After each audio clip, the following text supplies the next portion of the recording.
Salam dan bahagia. Perkenalkan, saya Lani Pranita Alang, Unit Kerja SD Impres 5 Kabupaten Sorong, CGP Angkatan 9 Kabupaten Sorong. Modul 1.2 Koneksi antar materi, refleksi model 4P. Setelah saya menjalani pembelajaran dari modul 1.1 hingga modul 1.2 ini, berikut adalah hal yang menjadi pembelajaran bagi saya. Peristiwa, momen yang paling penting atau menantang atau mencerahkan bagi saya dalam proses pembelajaran modul 1.1 hingga modul 1.2 adalah yang pertama, pendidikan menjadi salah satu kunci utama untuk menciptakan manusia Indonesia yang beradab. Pendidikan adalah tempat persemaian benih-benih kebudayaan dalam masyarakat. Yang kedua, arah pendidikan itu sendiri berguna untuk membentuk manusia merdeka. Seperti apa manusia merdeka itu? Manusia merdeka adalah manusia yang hidupnya lahir atau batin tidak tergantung pada orang lain, akan tetapi bersandar atas kekuatan sendiri. Yang ketiga, tujuan pendidikan menuntun segala kodrat yang ada pada anak-anak, agar mereka dapat mencapai keselamatan dan kebahagiaan yang setinggi-tingginya, baik sebagai manusia maupun sebagai anggota masyarakat. Dalam tujuan ini, seorang pendidik menuntun, memfasilitasi, membantu anak untuk menebalkan garis samar-samar agar dapat memperbaiki lakunya untuk menjadi manusia seutuhnya. Jadi, anak bukan kertas kosong yang bisa digambar sesuai keinginan orang dewasa. Yang keempat, guru penggerak berperan sebagai pemimpin pembelajaran. Kepemimpinan seorang guru tentunya akan lebih maksimal jika memiliki keterampilan ataupun kompetensi yang sesuai dengan tujuan pendidikan yang diharapkan. Guru penggerak diharapkan dapat memainkan peran-peran memimpin perubahan dalam ekosistem pendidikannya masing-masing. Di dalam dirinya telah tergerak nilai mandiri, inovatif, reflektif, kolaboratif, dan berpihak pada murid.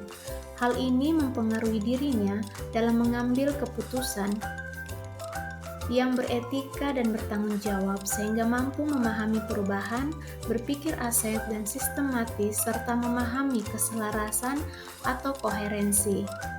Setelah diawali peran dan tergerak dari diri sendiri, maka hasilnya tercipta harapan, semangat, dan antusiasme yang membuat bergerak dan menggerakkan kelas, sekolah, dan lingkungan masyarakat. Kaitan antara modul 1.1 dan 1.2 yang saya pahami adalah kesabaran, ketulusan, motivasi benar untuk mendidik, perspektif yang tepat dalam melihat diri anak-anak terlahir dari kemauan dan kesadaran hati yang tergerak. Perubahan selalu dimulai dari diri sendiri terlebih dahulu.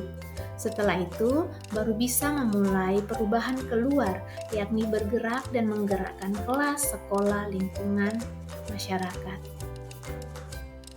Perasaan saat momen itu terjadi, saya merasa seperti bagaikan yang pertama, guru yang berkaca di depan cermin. Di dalam cermin itu, saya melihat diri sendiri dengan jelas. Ada saja kelebihan dan kekurangan yang terlihat dengan jelas ketika berdiri lama di depan cermin. Hal ini membuat saya kembali merenung dan bereflektif untuk apa yang saya telah kerjakan sebagai seorang pendidik. Yang kedua, senang dan bersyukur bisa diberi kesempatan belajar bersama melalui program CGP. Pembelajaran sebelum momen tersebut terjadi, saya berpikir bahwa saya harus keras dalam mendidik anak-anak agar mereka bisa menuruti kemauan saya yang sudah lebih dewasa dari mereka. Kemauan saya ini seringkali dipaksakan tanpa melihat kesiapan, karakteristik, dan bakat minat yang telah ada di dalam diri mereka sebelumnya. Sekarang saya berpikir bahwa beri ruang dan waktu untuk mereka berkembang sesuai kodrat yang telah ada dalam diri. Sebagai pendidik, tak usah terburu-buru membuat yang bodoh jadi pintar. Hal itu bisa membuat ketulusan hilang. Kita hanya butuh menuntun dan jadi teladan bagi anak-anak untuk menjadi manusia merdeka yang seutuhnya sesuai kodrat alam dan kodrat zaman. Penerapan ke depan atau rencana. Apa pengembangan diri yang sederhana, konkret, dan rutin yang dapat saya lakukan sendiri dari sekarang untuk membantu menguatkan nilai-nilai dan peran saya sebagai guru penggerak? Yang pertama, menjadi teladan dalam bersikap. Yang kedua, berkolaborasi bersama kepala sekolah dan rekan guru, seperti bertukar pengalaman dan bergabung dalam tim pengembangan program. Yang ketiga, peningkatan kompetensi seperti membaca buku dan literatur terkait pendidikan serta mengikuti pelatihan atau workshop. Yang keempat, berpartisipasi dalam program mentoring guru atau menjadi mentor bagi guru junior.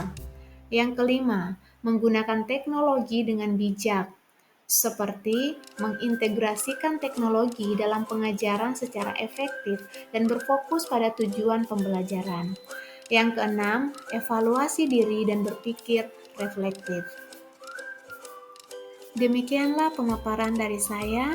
Terima kasih dan salam guru penggerak, tergerak, bergerak, menggerakkan.